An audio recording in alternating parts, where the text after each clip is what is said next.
Welcome to Pot of Thunder, the recognized symbol of excellence in rock and roll podcasting, brought to you by Blue Microphones. They look great, they sound even better, and you know me. Here's my buddy Andy. That's right, it's your buddy Andy, America's little brother, as always, joined by the one, the only, Gnarly Nick. Bam! Bam! The Garlic Dragon. Wow. What's going on over there, Nick? Oh, it's big. Oh, it's big. Bingo. You've got an Abraham Lincoln shirt on today, I do. but he was not good enough to be on your Mount Rushmore of Indiana. This is his honorable mention. Okay. Fair enough. I don't want to be, completely dismissive of our 16th president. Fitting tribute to Abraham Lincoln. Look at that. What is that? I think you've worn that before. Okay. Yeah, it's like a poster. Abraham Lincoln for president, 1866. Okay. Or 60, I think. Oh, 60. Yeah, he was already gone by 66. He was dead. That would have been a bit macabre to have him run in 66. Well, maybe they were just getting ahead of the curve. Slightly less alive than Biden at this point. Slightly less embarrassing to watch on television. Wow. That's a separate discussion, but yeah. Oh, boy. Well, you know who it is over there. Come on now. Do the right one this week, Andy. We got him. You want him. He's right there. Oh, yeah. Succumb to my power, my age, and my ways. All of which are considerable. Yes. Mm-hmm. It's the breakout star of the podcast Lost medium. it. Put your hands together for Chris L. There he is. The gang's all here. The Harvey Korman of the podcast. Yeah. Just can't keep it together. Can't get through the sketch. Oh, he's got Tim Conway next to him over there. Oh, boy. Yeah. And in between us. Oh, in between you, there's foil. That's good news. I'm excited about this. You know what it is? I know what it is. Bing. Bingo.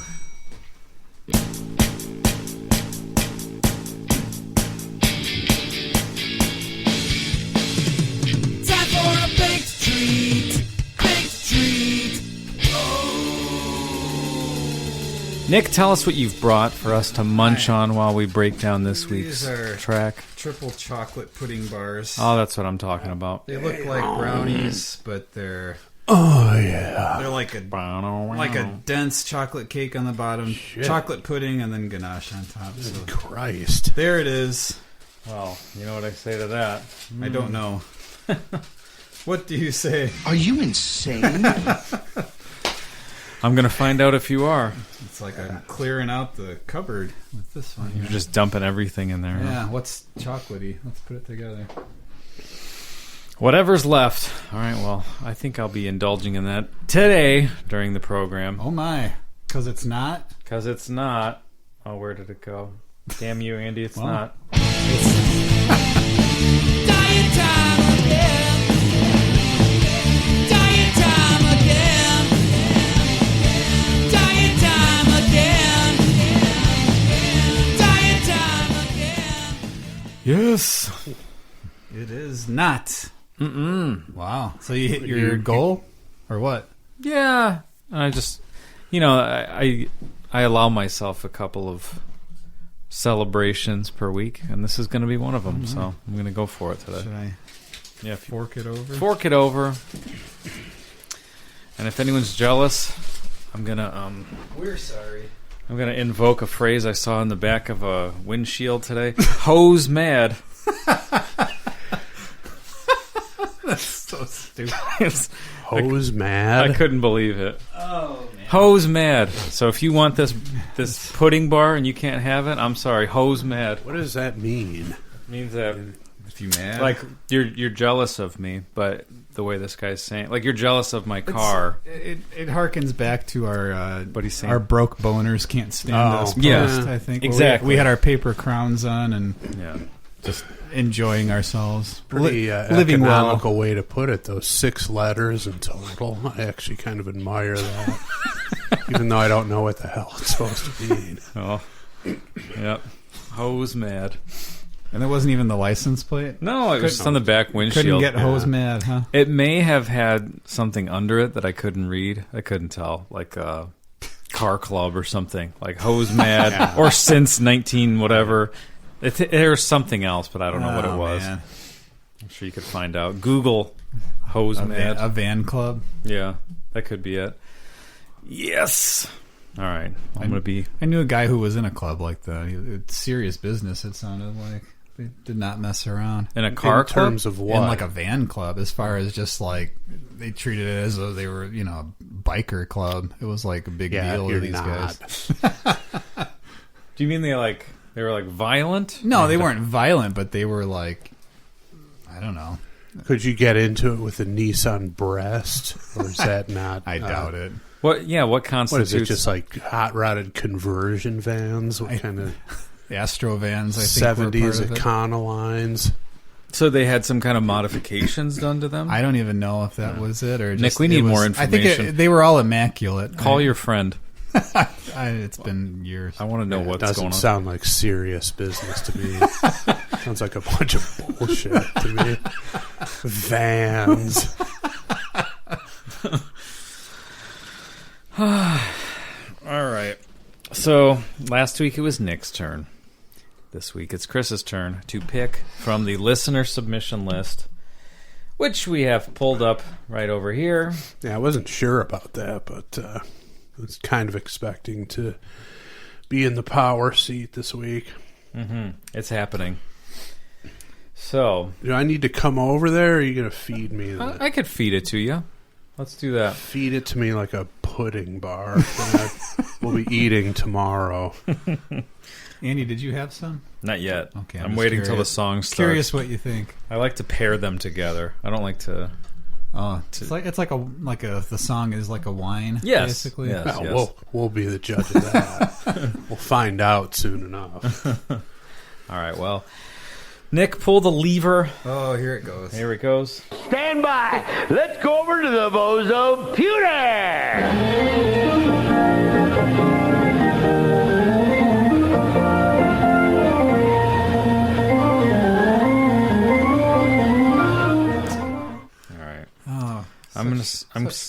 I'm sending this in our group thing, so Nick, don't look if you don't want to see. I'm not going to look. I'm just going to think, who took the biggest breath, the most dramatic intake?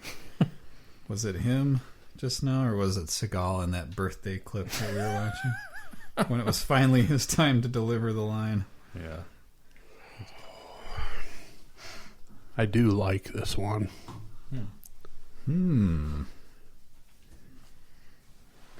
And if it's a song I'm thinking of, there is...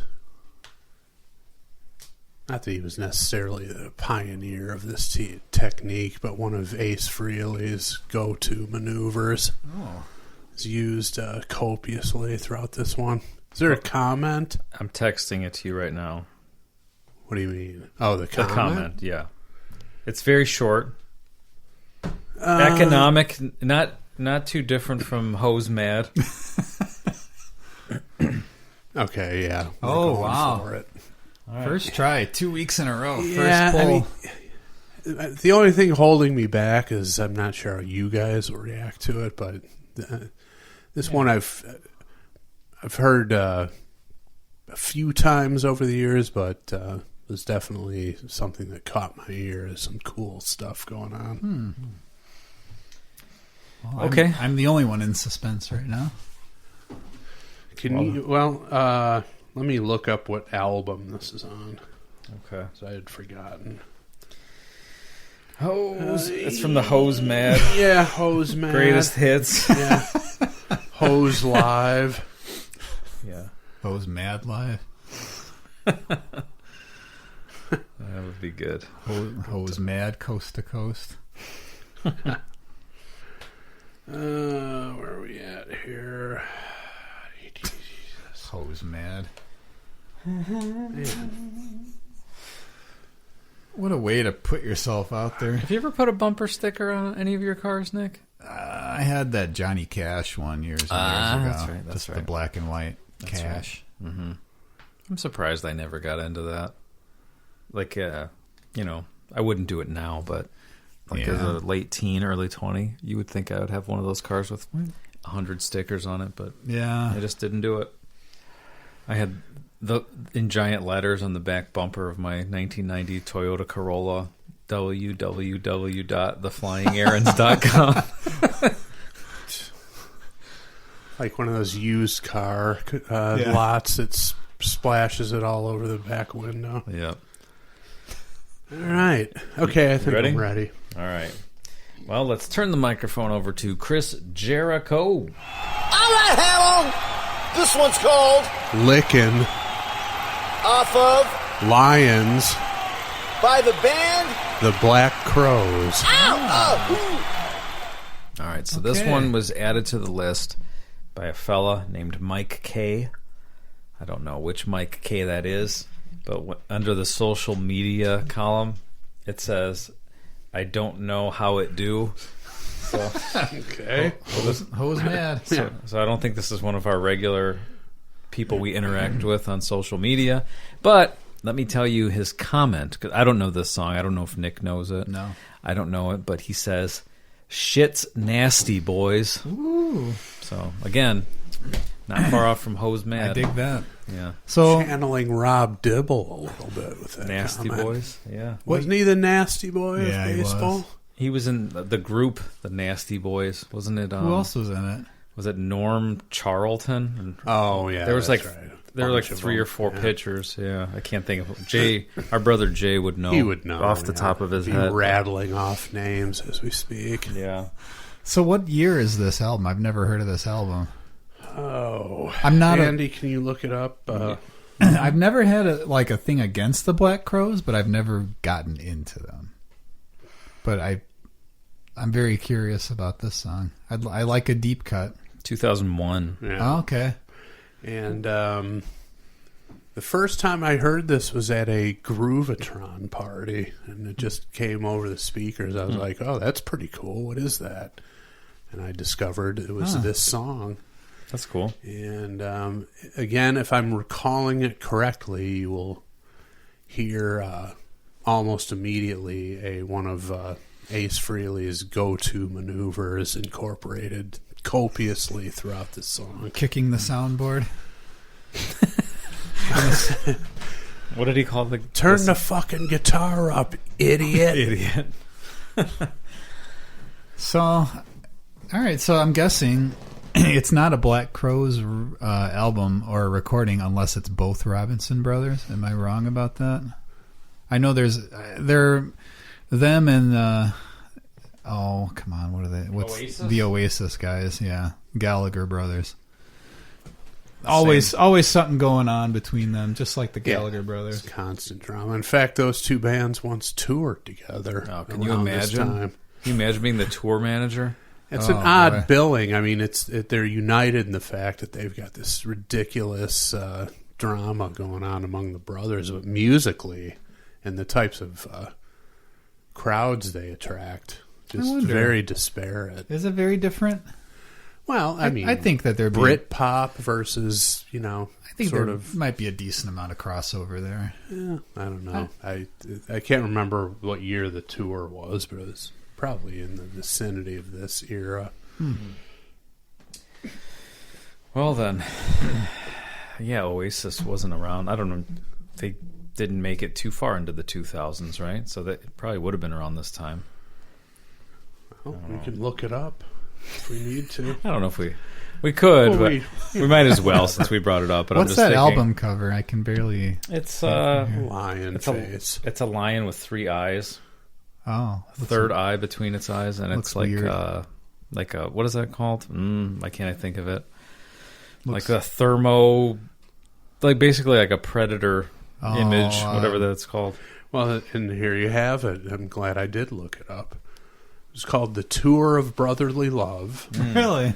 and it occurred from May 11th to June 11th, a month. It was probably booked for much longer than that. It Yeah. just ground to a halt of 2001. That's funny that they So that's this that tour. they played off of the whole We hate each other. tabloid kind of sensationalism. Yeah. So you guys, you're not necessarily a fan, but you don't dismiss the bad. I've blood. never disliked them, but I've never gotten They a into little them. too classic rock revival for you. I don't know. No, Andy hates the classic rock. No, I mean, I don't know. They had that southern rock kind of a thing going on, and I can't say I was ever that into that style. Well, I mean, when they started out, they were actually sounding a lot more like REM, and then they Rick Rubin got a hold of them. He's been known to steer bands in more lucrative directions, and that's what he did. I had no idea that they started out differently. Yeah, it was like Mr. Crow's Garden was the name of the band. Mr. is probably not the right word. I think it was another name there. But then Rubin discovered them and changed the name and the image of the band, and it certainly worked out for them. But then they eventually became another genre that Andy despises, a jam band of sorts. So, yeah, I'm probably polluting his opinion here, and I'll make it a trifecta and just say that in recent years, Rich Robinson did a short stint as the rhythm guitarist in Bad Company. So it means he played Shooting Star several times. There's strike 3. Yeah. So Andy is just completely... I didn't hear that. That's interesting. Yeah. That's cool. I didn't know that. Yeah, it was kind of interesting, but I don't know. He's not the most dynamic performer on stage. Well, and they're back together, at least the two brothers. Well, they were, and then they were going to do this reunion tour, but COVID. Yeah. Well, I think Put the they're kibosh I think they're on that. releasing like new music or something. Yeah, I thought I probably. read something somewhere. I mean, everybody needs money, and they've got the brand equity here, but make no mistake, these guys hate each other, and longtime drummer Steve Gorman was not invited to participate in the reunion, and just nonstop drama with these guys, which is a shame because they're definitely a solid rock band. Yeah, That's probably understating. They were a little bit. huge. They were pretty damn big, yeah. I remember when the first album came out toward the tail end of my college career. It was one that got a lot of play with people I associated with. I remember having some friends in high school who were into them, but I don't know. Didn't really make it onto my turntable, if you will. It's too classic rock for Andy. Yeah. There was a brief tour, I don't know if it was mentioned in there, but where Nick and I, one of our bands, went on tour for a month, and it was called... The Jones guys are having a night tonight, aren't they? There you go. Yeah, T-shirts that said that. Picture of Collinsworth. He came out and announced us. It was on the off season. He opened. Picture of Chris Collinsworth with a third eye and fluorescent colors in his face. Okay, so 2001. Now, is this the lead-off track? That's the album? second one. Okay. Yeah. So were there any what would be considered hits off of this, or probably not? I think At they this were point? past the point of... I think they had actually, by this stage, become the band where, they're putting out albums, but radio will still only play tunes from their first couple, 3 albums. Yeah. Yeah, some of those songs I've gotten sick of over the years. Not saying they're bad songs, but Yeah, they got... played out big time around here. And pretty much every album-oriented rock station did, but... Yeah, there was this album, there was By Your Side, and There was that Pubic Hair album that freaked Amorica, me out. yes. Freaked me out when I was a teenager and walking into the Best Buy and seeing I that. don't know why it would freak you out. It's a similar grooming approach that you take, meaning none. Wear bigger underwear, though. Well, that's true. Big underwear. You gotta, Nick Big Underwear Jones over there. you gotta size things appropriately. Yeah. Kind of looked like your idol Marx Brothers hairdo poking out of the top of that thing. But yeah, that was the Amorica album. They had 3 Snakes and 1 Charm, a bunch. They were putting out albums regularly, but you only hear anything off of the first 2 on the radio. Assuming that's still going on. I can't remember the last time I subjected myself to the mind-numbing repetition of classic rock radio. But well, the single on this album is called Soul Singing. Does that ring a bell to you guys or no? not a one. All right. I like the title, but never. No. Well then, let's take a listen to Lickin. Lickin. It's got an apostrophe. I like that, but let's see if this commercial has anything to lick about. I don't know. I got nothing. I've got no segue, but whatever. It's time for a commercial. Here you go. Was that good, Nick? Oh man, that was. Well, I don't want to say finger licking good, but I did enjoy the idea of getting down on some of that chicken they were talking about. Yeah, that's good. You did. Mm-hmm. All right. Well, here we go.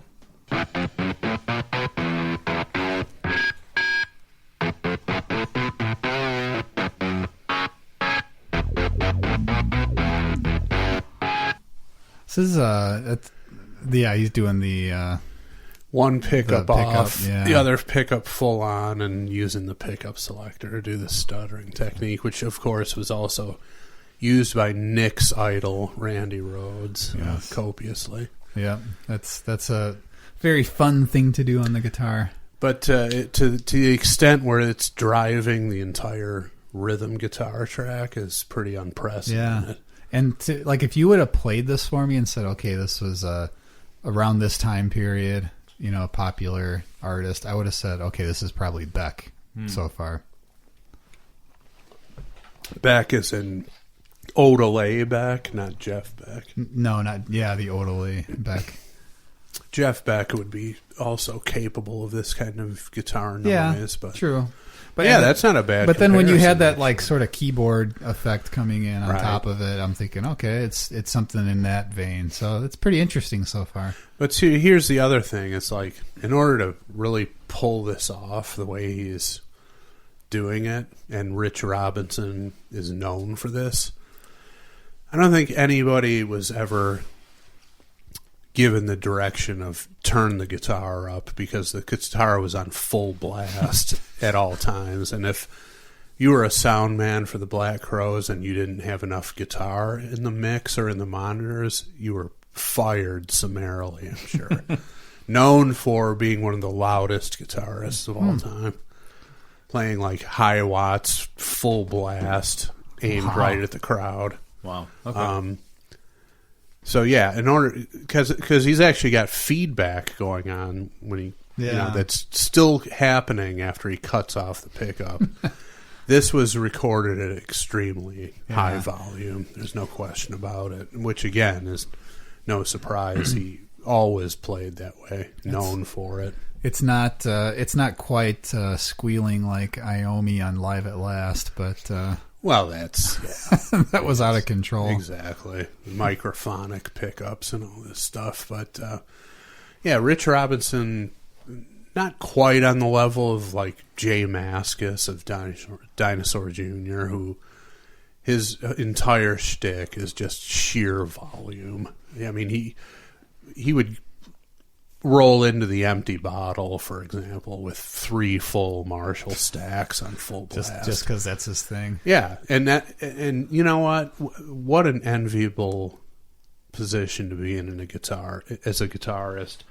I'm going to play as loud as I fucking want, and nobody's going to tell me to turn down, and people are still going to like it. Yeah, it doesn't get any better situation for a rock guitar player than that. And they proof that yes, it was painfully loud. Nugent was known for it back in the day with Fender Showman and full tilt, 150 watt amps.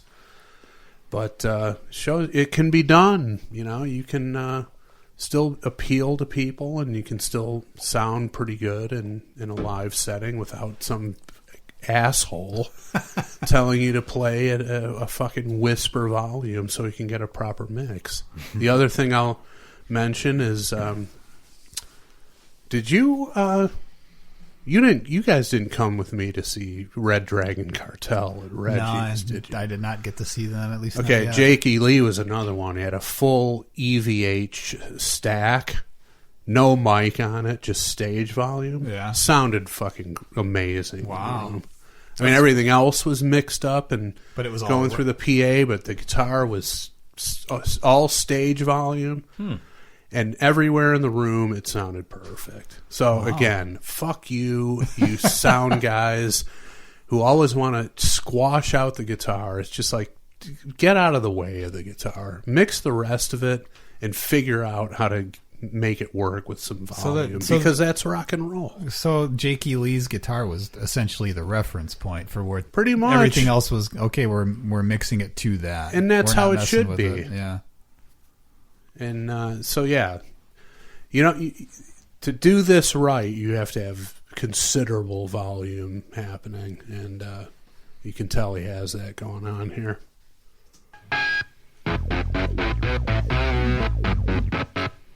Your eyes, they look like two bullet holes, and you don't ever say me back.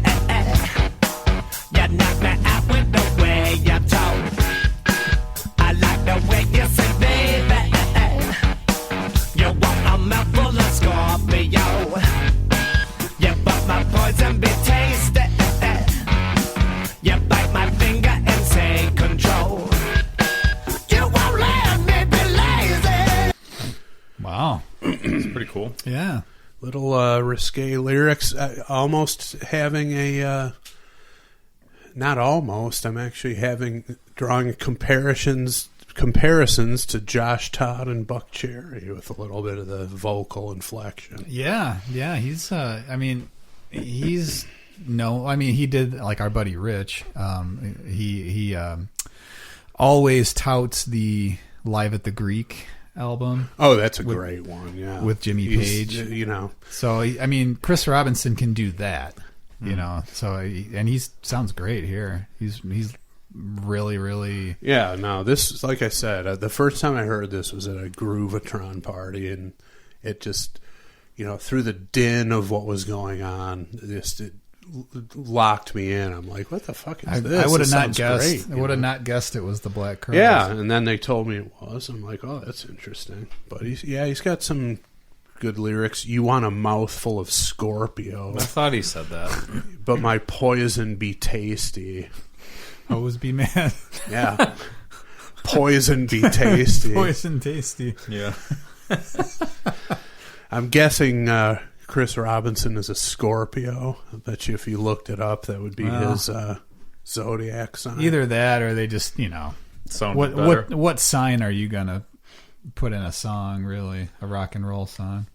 Well, possibly we heard it before in that Clutch song. Yeah. We referenced Scorpio and Aries and all that stuff. So again, we've Capricorn. She's a Cancer. We've expressed our big appreciation for the mentioning of zodiac signs and lyrics, and here we have another one.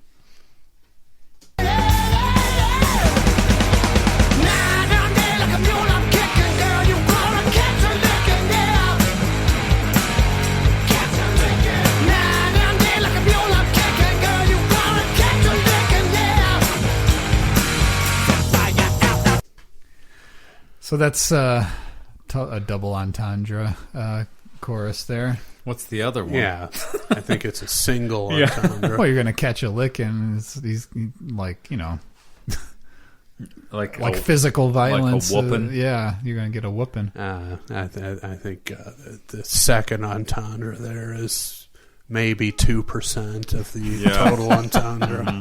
Well, and it's delivered. He still has the sort of southern rock kind of a vibe going on. But pretty aggressive for the Crows. Very aggressive. I mean, this is unusual and drew me in, and the drums sound great. That snare drum is perfect. And the bass has that weird effect, kind of. Yeah, kind of an envelope filter, from like almost the Stevie Wonder recordings of the 70s. Just that Ottawa thing going on. But yeah, I guess that would have been the chorus that we just heard. Yeah, pretty about as aggressive as the Black Crows get. Yeah, I've never heard. I mean, I've only heard a handful of their songs ever, but I didn't know they had any like this. Clouds of bass got you acting so crazy. You don't know queen of the underage. You got me ranting and raving. All right, so we have a little flashback to the Stars song, not quite as overt, but he's got the doorknob queen of the underage. You got me ranting and raving. What does that mean? I don't know. The doorknob queen. like the headlight queen. Could be. The doorknob. Oh, that could be an entendre of the double variety. I what's don't know. The first one when that old game when someone farts, if you have to touch a doorknob or they hit you? Oh man, I've never heard of that. Maybe that's it. I think you still watch it next time Tom's here. Don't let one rip. He'll call knobs on you. He might call knobs on you. Great. That's probably exactly what they mean. Underage girl who farts. You start punching her in the odd fetish. Even more lurid than what we've heard in the past. I see the rules you left on my page, and now the game getting triggered. So left alone in my own parade, while the bomb keeps on ticking. Nine and day like a mule, I'm kicking, girl. You're gonna catch a licking, yeah. Catch a licking. Nine and day like a mule, I'm kicking, girl. You're gonna catch a licking. He's essentially, during the chorus, playing the main riff from Crazy Horses. Oh yeah, there you go. Not a bad thing. Yeah, he's pretty much doing the same exact thing. I bet you these guys are familiar with that song and period of the Osmonds and appreciators of it.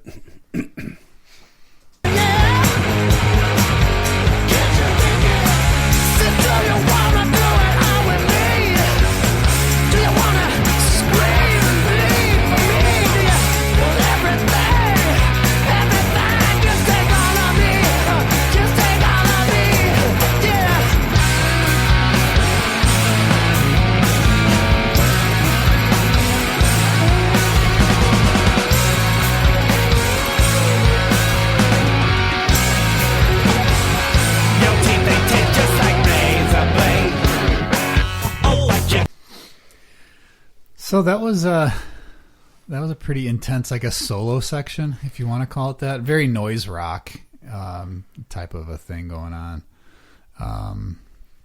The drums are so dry. I mean, it sounds cool, but I'm just not used to it from the Black Crows. Something this in your face and loud and dry. Produced by Don Was, so that's pretty notable guy. And yeah, I was curious looking up who was in the band, and this is the only album to feature Audley Freed on the other guitar, who was from a band called Cry of Love, and has since played with like Sheryl Crow and other roots classic rock revivalist bands of that ilk. But pretty cool guitarist, interesting lineup. Let's see who was on bass here. They have a pretty Ed Harsh on keyboards. Yeah. Do they have kind of a rotating door? The other musicians, even back then, yeah, I mean, it's always been a thing with them. Yeah, I think the bass player lasted. The lead guitarist changed after album 1, and then the bass player got replaced and added a keyboardist, and kind of a revolving door of musicians. I just dropped that brownie. It's delicious. Thank you. That was my phone. But yeah, there's really Rich Robinson played bass on most of the album. Don Was played on a couple tracks, but technically, strictly by the lineup, they didn't have a dedicated bass player for this this album. I don't know how I feel about that. I guess it's fine when they execute it well, but it just seems like I play guitar, I'll play bass too, and it's like a lot of people who jump back and forth. Maybe it's just the people I've known. It's not an easy thing. It's not the same discipline. It's not like no, it's definitely not. I'm going to play the guitar on the fat strings. No, somebody essentially playing guitar on the bass is not ideal, but yeah, if they feel like they have to put out an album and they don't want to really hire somebody necessarily, you do what you have to do. Yeah. Got my tongue red, you fill me up with the politics. Then you leave me so high. Night and day like a mule I'm kicking, girl. You gonna catch a licking, yeah. Catch a licking. Night and day like a mule I'm kicking, girl. You gonna catch a licking, yeah. Catch a licking. Night and day like a mule I'm kicking, girl. You gonna catch a licking, yeah. Catch a licking. Night and day like a mule I'm kicking, girl. You gonna catch a licking, yeah. Catch a licking. Catch a licking. Catch a licking. Catch a licking. Catch a licking. Catch a licking. Catch a licking. Catch a licking. Catch a licking. Catch a licking. Catch a licking. Catch a licking. Catch a licking. That's the next song. It just goes right in. Jeez. Interesting. That's it. How long was that song? It was 2 something? Hold on, I gotta go back to it. It's being a joker. 3:42. Oh, that went by fast, didn't it? Yeah, it did. Yeah. Yeah, when you're using the toggle switch that much, you got to wonder how many. I mean, if they played it a lot, how many switches the guitar tech had to swap out and replace, because they're really not built to do that to that extent. And but it was pretty cool. Like I said, have you ever really heard somebody doing that almost throughout an entire song? I mean, I can't think of another example of it. I mean, not really. Do a little occasional stuttering like Ace or Randy, but just something that's driving the rhythm of the song is pretty unique, I think. Yeah, it's pretty unique. I mean, there's I'm trying to think of what setting it is that you can bust out. If it's the tremolo setting.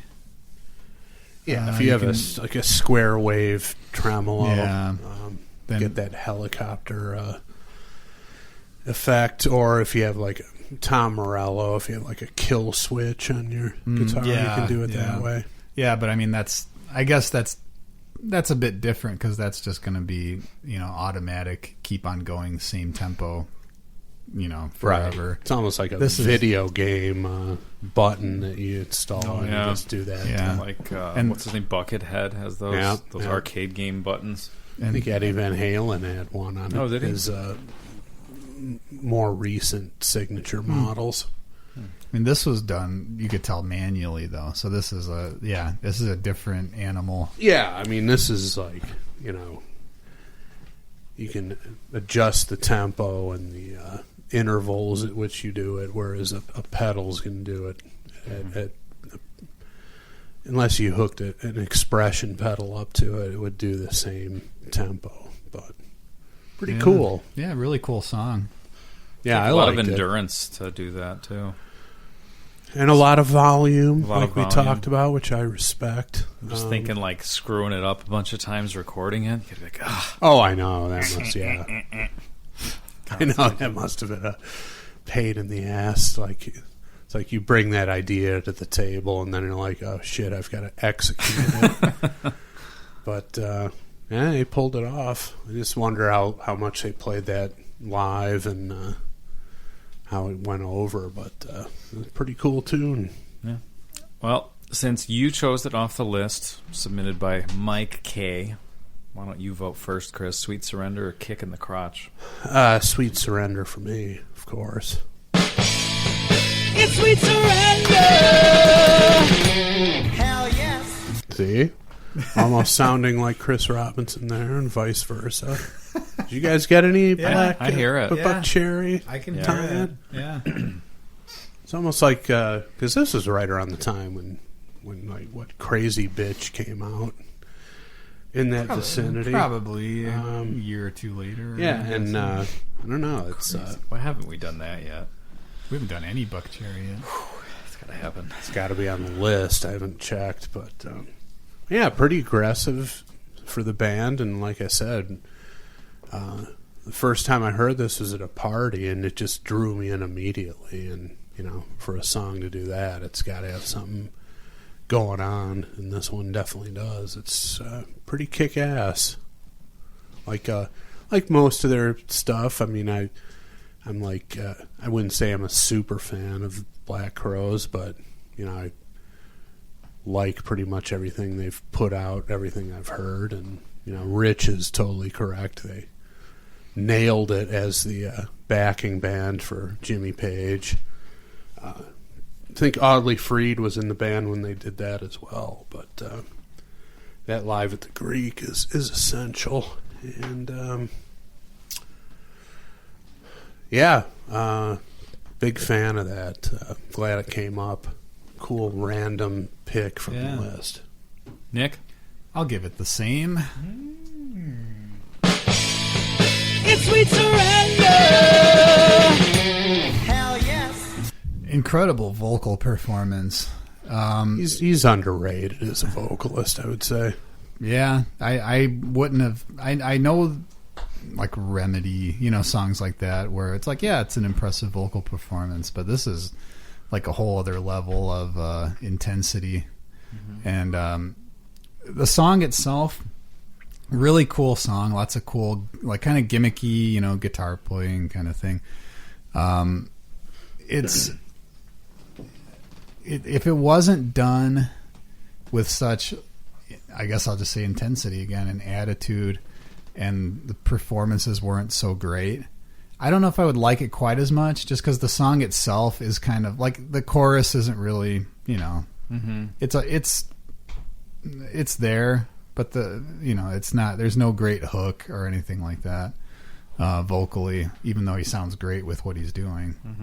So yeah, I mean, how can you really, I don't know, I was just going to say how can you not like it, but I'm going to pass it to Andy and see if maybe there is a way.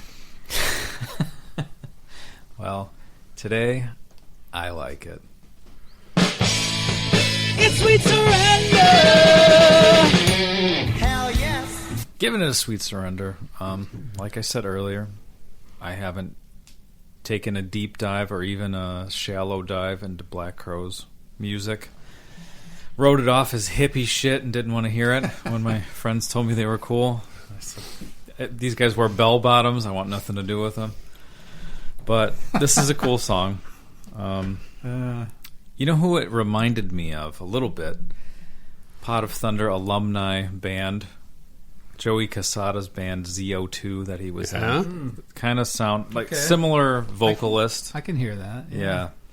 And similar vibe too. Just like that type of good vibe, rock and roll. Yeah. And I thought during the verse, he had a bit of a Mike Patton delivery going on. You know what? I thought it could be part of a Tomahawk song that like the way he was following that melody. Yeah. Because it's kind of an odd melody and he's just mirroring it. Yeah. There you go. Yeah. Speaking of Dwayne Dennison, Mike Patton combo. Another band with incessant, unnecessary drama going on.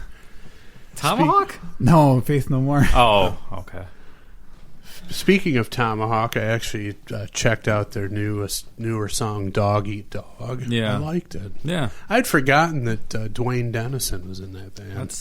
I think it's pretty much his band. I think he's the main, they all contribute. Drummer from Helmet, isn't it? Yeah. Yeah, he was Jesus Lizard, which is a huge band when I was doing music in Chicago. One of my friends who was in a peer band at the time took lessons from Dwayne Dennison.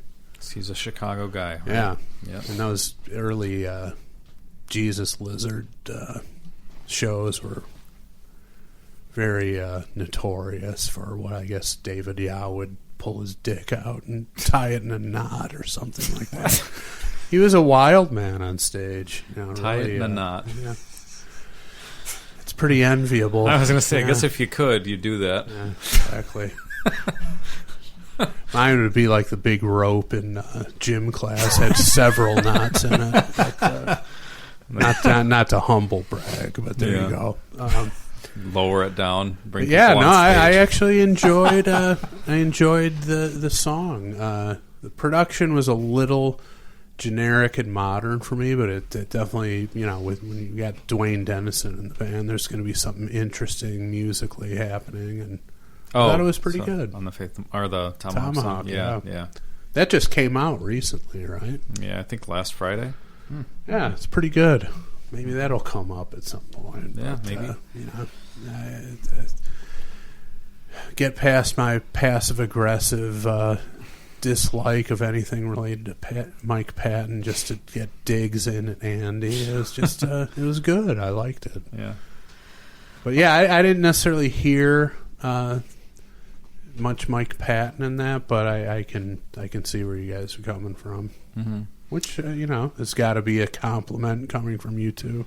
Yeah, for sure. You know what time it is. We need to figure this out. Let's get this sorted. All right, Hammond! I got a question for you. Sort it out, you slugs. Paul Stanley wants to know if Lickin' is a rock and roll boner classic. He's got to know.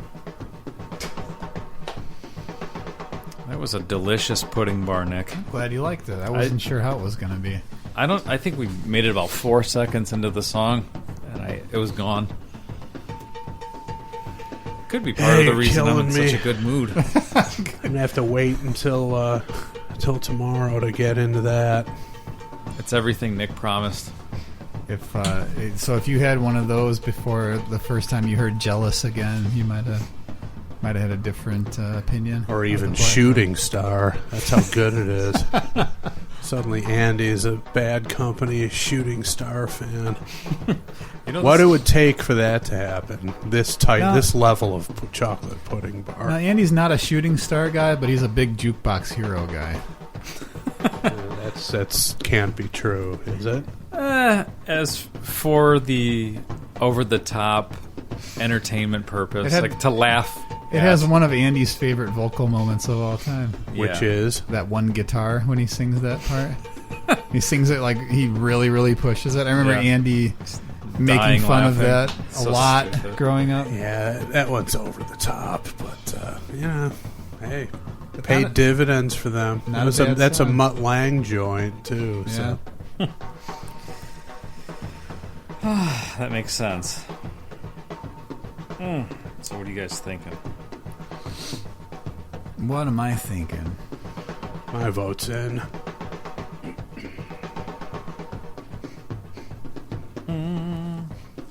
Yeah, my vote's in. Vote's in. I think I've got it. I have made my decision.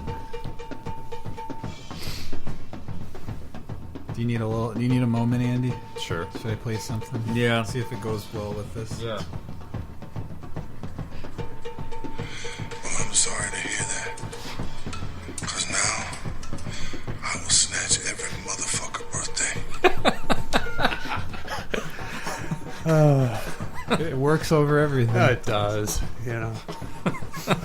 Did you hear that breath that he took at the beginning of the line? Well, let's hear it one more time. You could play that at a baby shower. It would go over. I mean, Let's see here. It takes him a couple seconds, and then he takes that breath. Well, I'm sorry to hear that. Because now I will snatch every motherfucker birthday. where do you begin? I mean, who comes up with that? A genius comes up with that. In case you haven't noticed, that's Steven Seagal, later period Steven Seagal. Bearded Steven Seagal. Yeah. He's carrot of the carrot picture. Yes, fame. the carrot chewing GIF or GIF, whatever you call it. Yeah, if you don't appreciate Steven Seagal in some capacity, I simply cannot relate to you. That's as nicely as I can put that sort of sentiment. I can't relate to you. There are other ways I'd prefer to put it, but I'm not going to do that right now. But at the very least, that first trilogy, well, I think Hard to Kill was in there. That's my least favorite, but if you're consuming Out for Justice, Marked for Death, and Above the Law, and you're not getting any entertainment value from that, I just can't relate to you. I don't understand you. Who's the guy he was looking for at the bar? What was the guy's name? Vinny. No. Richie. Where's Richie? Yeah. What does he say? Anybody know why he did Tommy Lupo or something? Yeah. Did. Yeah. Those action movies had the best names of characters. Yeah, the three-letter or three-word titles. Of course, the Jamaican guy Screwface. Doesn't get any better than that. Incredible stuff. What's the one in the submarine? He was in a submarine? Yeah, it was Under Siege. Under Siege. Right? Oh, wasn't he the cook the or first something? one, yeah. He was a Navy cook. Yeah, then he just starts killing everyone. Playboy Playmate Erica Leniak's Oscar-worthy turn in that movie. And then the second one actually featured Eric Bogosian as the villain. It's like, how did they get... he was like some counterculture alternative movie star, and suddenly he's playing like... Come on, everybody has a price. Well, clearly, because he delivered a Con Air level of ridiculous, over-the-top performance in that movie. And it's like, this is Eric Bogosian. I mean, he was like the Perry Farrell of movies, and suddenly he's in this role. Even James Spader was on The Office. I mean, come on. Well, yeah. There's no such thing as someone who's not gonna. Well, it's like the Robinson brothers getting back together for a tour. It's like when you need some money. Money's nice. You go out and get it, however you can get it. But that I just always found that shocking, because Under Siege 2 was on like a cross-country train was the vehicle of it, but something they easily could have stopped and gotten off of. You would think, but and then you don't submarine have a movie. So. Submarine poses more difficulty as far as escape goes. And also the title wasn't part of it. They were, I don't know, under water. I don't know. To me, that always made sense. I know Under Siege is just a phrase, but I forgot he was the cook. How great is that? Oh yeah, because he's Navy cook. He's not trying to get himself into any trouble. No, but it's just the cook. It comes to him. Yeah, it's just that's probably where he first ate a carrot on camera, and you know. Anyway, my vote's in. Carrot. All right. Well, Nick, you said your vote was in. Yeah. All right. Who wants to go first? I'll go first. All right. We'll roll it around this way. All right. I'm going to give this deep cut a rock. Roll. No boner. Okay. I could see where... So close to hearing Pete Weber. I know. And that...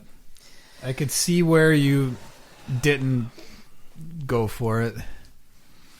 2021 is going to be a tougher year to crack through with I feel like we were giving them away too easy last year with all the hardships we were going through. That's true. Everyone was getting a rock and roll. Well, Andy was secretly Participation hoping they would segue into Shooting Star at the end. That would have tipped his vote into the PDW realm. Such a corny song. Well, but it's the same thing, like the lyrics to that, or Jukebox Hero, or all those things, where it's just like there's very little subtlety to the storytelling. Yeah. It's all just, yeah. I mean, I'm a Bad Company fan, but that one's probably lower on my list of. Living on a Prayer fits in, I think. Sure, to that category. Yeah, and that's the thing. It's like. Bad Company, British band, just how they tapped into white trash America in the 1970s was uncanny, how they were able to pull that off. I don't think I knew they were British until probably 10 years ago. Yeah, right. Yeah. You would never know. You would think that these guys are, like, they're like Boston or... Foreigner was... Mick Jones is from England, but most of the... at least a few of the rest of those guys, including the singer, from New York, and you just you would think that they're just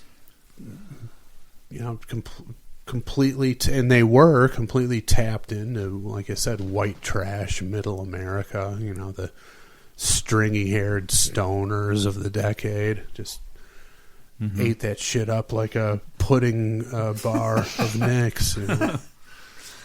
And Shooting Star, isn't the guy's name Johnny? Yeah. Of course. I couldn't think of anything better than Johnny. Well, let's see. Hide Your Heart. Johnny. Yeah. I mean, it's... Johnny Died on Christmas. Oh, no. Thin Lizzy has a song called Johnny. It's always Johnny. Johnny be good. Why not? Yeah. All right, well, if you disagree with us, we are sorry. That's just the fucking way it is. Deal with it. Johnny Died on Christmas. It's the absolute worst song ever recorded. Wow. It's not that bad. It's terrible. Who's responsible for that one? That's a Nitro song. Oh, yeah. Well, absolutely. I would have to... The worst song I've ever I'd have to agree just by knowing what the band is. Oh, I mean, I gave it a shot, too. They might be worse than Anvil. It's quite possible. It's got to be neck and neck. Here's a question, though. I've only heard a few Anvil songs. I don't think they're great, but I don't think they're offensively bad. I think more of seeing lips all the time and the dumb shit he says, and the fact that that's what's more annoying than anything. I don't, unless you disagree. I went straight to the Metal on Metal album, and listened, and it wasn't offensively bad, but it didn't do it. Same with me. But like Nitro, but that's what I'm saying. Nitro might actually be worse than Anvil. Well, there's no worse song than Johnny Died on Christmas. There's not. I won't. Having not heard it, just knowing who did it, I won't dispute that. Anybody thinking I'm just using, it's not hyperbole, but the opposite of hyperbole here, excessively and irresponsibly. Mm-hmm. Go ahead and listen to it right now, and let me know what you think. They're not going to disagree. And name a worse song. That's going to be tough. I mean, that's a 3-part assignment. Yeah, it is. I'm sure somebody will take you up on it. Well, it's a double dog dare. Mm-hmm. You know what? Because that song's awful. You know what it's time to take up on? I'm going to do that every time now. Whatever this next what a great segue. fine advertisement is telling us that we need to do. They've got a new chicken sandwich. Everybody's upping their sandwich game. Everybody. Yeah. It's got and you have to have a regular version and a spicy mayo version. You do. Yes. You got to push the spicy envelope. Yes. And those people certainly did. With their outlandish claims in that commercial. Those people, Nick. Shame on you. Yeah, be careful. Watch yourself. You know, Boston Market has a fried chicken sandwich now. Do they really? Yeah. I haven't been there in a while. They've got a Nashville hot version, too. That's crazy. That sounds good, though. Go on the way home. Make it happen. I'm gonna have to wait for another several hours, but I might have to try that when the eating window opens. Yes. Yes, I think they when also... the eating window opens, their drive-through window will open. They will hand me a Nashville hot sandwich. Yeah, I think they also have it as a platter with no bun and vegetables or something. Right, like keto diet people. Yeah, I was hoping for like gravy on it. Well, they might. Well, I mean, it's already got the whatever that sauce, the Nashville hot sauce. All right, guess what time it is? You all know. Come on now. I don't give yards of questions, motherfucker. I give them. Sing away. Yes. Almost Seagal-esque. That's true. Seagal taking his cues from James Brown and Jim Brown, excuse me, in Any Given Sunday. It'd be formal. That's okay. Yeah, as I was telling these guys earlier, we were enjoying the Seagal clip. I said that's going to be my new name for checking into hotels. Motherfucker birthday. Just refer to me as that from now on. Oh, man. I'm telling you, the hotel parties are going to come to your room.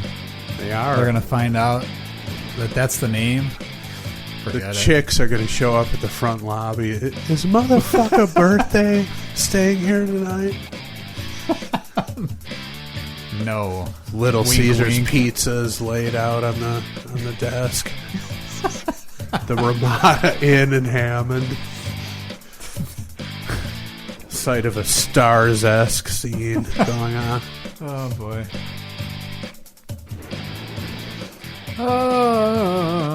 So many good yards here. Really? Yeah, I don't good. know. So where to go. the quality level hasn't fallen off. No, there's some good ones. That's what we need. Good yards of questions. Any good voicemails this week? Isn't it funny how that was gone after 1 week? I find that hilarious, Yeah. but absolutely appropriate. Had to be done. Yeah. We couldn't go there anymore. It was forever tarnished. All right, I'm going to ask you guys. I'm going to give you an option. Do you want kiss questions or non-kiss questions? I'd rather have non. Okay, so today we'll do non. I mean, yeah. Off all year and can't write a new song to put out. Well, Good you know, God. Paul's recreating the Peter Criss album in Yeah. 1978, and the rest of them are doing God knows what. But Gene Simmons is just talking about cryptocurrency on Twitter all the time. weirdo. Just throw in the towel. Well, that's not going to happen. In fact, they've been booked as the headliner of the 2022 Download Festival, so they're going to be sticking with it at least that long. When, if it wasn't for COVID, theoretically, they should have been done by now, right? I think this summer. This summer would have been it. Yeah. June or July of 21. We're going to get another year out of them, which who Maybe didn't think more. that was going to happen anyway, but... Yeah. They rescheduled their Australian dates for, I think, October, November of this year, of 2021. So we'll see if that actually happens this time. They're never going to go away. It's just not going to happen. Eventually. Well, right, but it's just not in the foreseeable future. And again, if you wanted to go see Kiss, by all means, do it. But if you were sucked in thinking this is your last chance to see them, don't get sucked into that crap anymore. I mean, it's just, you know, it's as cliche as using the name Johnny in a song, basically. It's just a easy way to lure people in. All right, so this week's Yardle Questions comes to us from Raphael Choury. Sorry if I said your last name wrong. Choury. Maybe it's Corey. I don't know, but thank you, Raphael. Yeah, thank you for submitting. All right. Question, you got something over there? No. Me? But chore, like taking out the garbage. Is that what we're talking about? That sounds good. He's a chorey fella. I gotta go back to the address and do my chores. All right, question 1. Having moved to the United States in my 30s, I learned a great deal of American English words and expressions on your podcast. Oh, boy. This guy must be unemployable at this point. I think you'd be better off having a swastika on your left cheek than repeating any phrases you heard on this show. My God, what have we done to this man? He says... Sounds like a success story to me. Well, I can't believe this next sentence, but here we go. Your eloquence at times leads me to believe that you must be quite well read. All right, this is good. Now I know you're messing with us, Raphael. All right, now here's his question. What are some of your favorite books or authors to read? Nick goes first. Yeah. Okay. People know what my answer is going to be. All right, so I like biographies, autobiographies, preferably. Sometimes, like historical, factual stuff. Very rarely will I actually sit down and read fiction. Mm-hmm. It hasn't happened that often. But my absolute favorite book, novel, a fictitious work that I've ever actually sat down and read is The Picture of Dorian Gray by Oscar Wilde. Oscar Wilde was pretty brilliant with just the way he was able to hold, well, just from my perspective, to hold my attention in a genre that I'm, the novel genre that I'm really not a big fan of. Yeah. Just how well he holds my attention. Just a brilliant writer, storyteller, all that stuff. Lives up to all the hype, I would say. Okay. Yeah, for me, I simply don't read, and I don't say that like being like proud or defiant. It's just a fact. I do not read for pleasure. I haven't read a book for pleasure since grade school, and but one book that we were assigned to read, I believe, in high school, which I found enjoyable and remains my favorite book to this day, which is not a long list, as you can imagine, but Lord of the Flies, William Golding, I believe, is the author. Great book, but yeah, I just don't. I don't read. I don't have the. I'd rather listen to music than read 100 times out of 100. And if by some bizarre happenstance anybody thinks I'm intelligent or eloquent, it's because I repeat a lot of sayings and dialogue from movies, but I also pick up on a lot of stuff that other people say who are probably way more well-read than I, so I kind of absorb both real life and cinematic dialogue and regurgitate it. And for some reason, people think I'm eloquent, and they're wrong about that, but that's where it comes from. It does not come from books. Well, now you can add modesty on top of the eloquence. Oh, yeah. All right, question 2. Just digging yourself deeper. Nick seems to be an accomplished chef. No.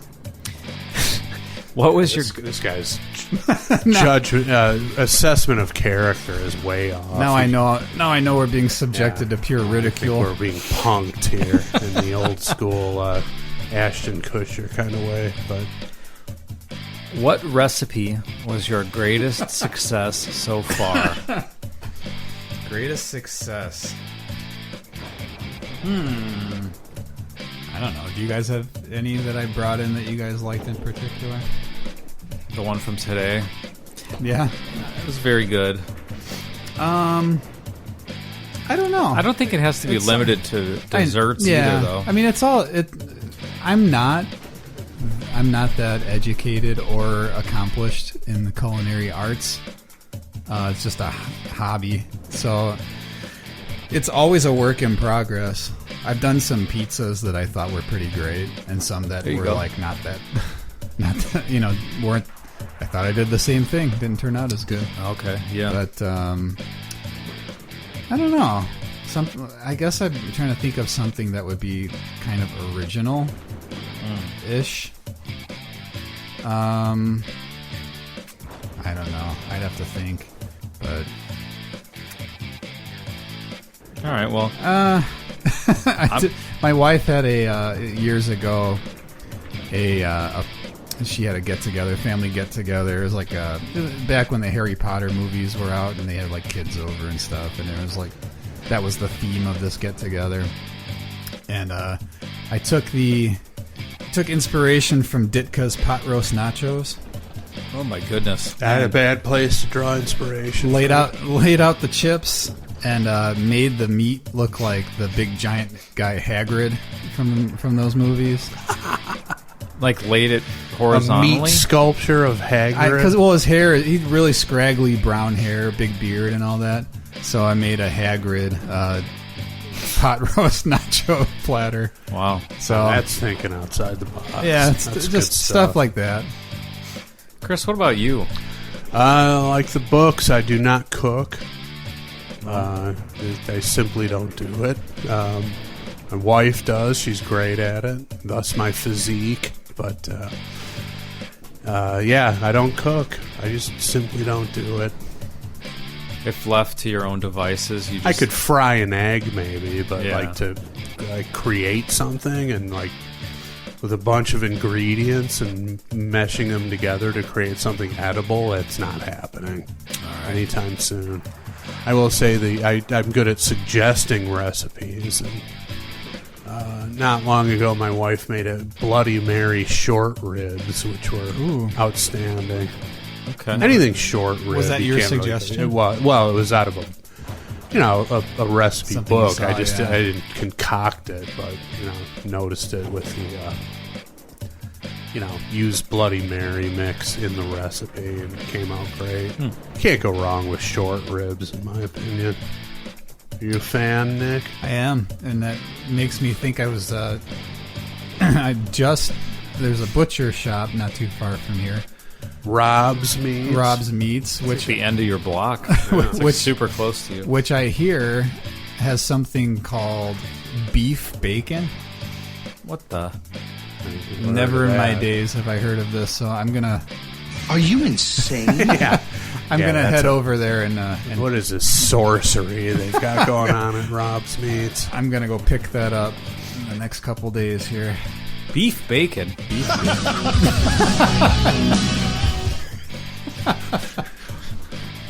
That can't be real, but it's worth checking out. Well, I don't know. Question 3. On my commute in between POT episodes, I enjoyed listening to audiobooks.